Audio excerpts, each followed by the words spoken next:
Iran ইসরায়েলের লড়াইয়ে বিশ্বের আলোচনার কেন্দ্রবিন্দু। এই সংঘাত আর না টানতে শুক্রবার রুদ্ধদ্বার বৈঠকে বসে জাতিসংঘ নিরাপত্তা পরিষদ।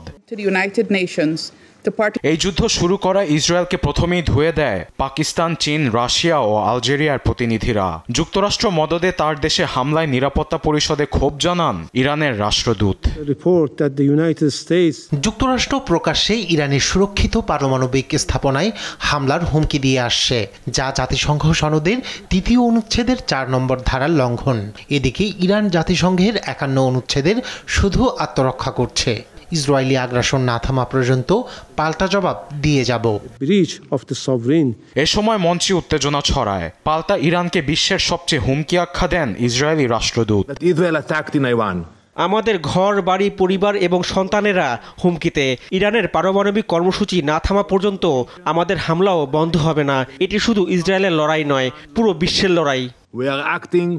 ওয়াশিংটন ইরানে হামলায় জড়িত নয়। বরাবরের মতো এদিন নিরাপত্তা পরিষদের মঞ্চেও এমন মিথ্যাচার করেন মার্কিন প্রতিনিধি। এখনো ইরানের হাতে সময় আছে। ট্রাম্পের নির্দেশ মতো ইরানকে তার সব পারমাণবিক কর্মসূচি পরিহার করে আলোচনার টেবিলে ফিরতে হবে।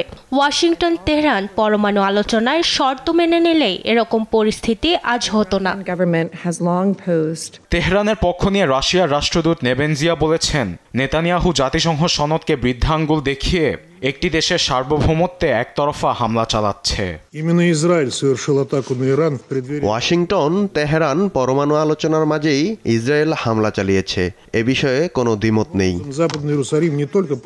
ইরানের পারমাণবিক স্থাপনাগুলোয় হামলাকে বিপজ্জনক নজির উল্লেখ করে দ্রুত অস্ত্রবিরতির আহ্বান জানিয়েছেন চীন ও পাকিস্তান। নিন্দা জানিয়েছে ইরাক ও আলজেরিয়াও। আরবেদ আফসার, নিউজ ডেস্ক, দেশ TV. Of Israeli brutal attacks.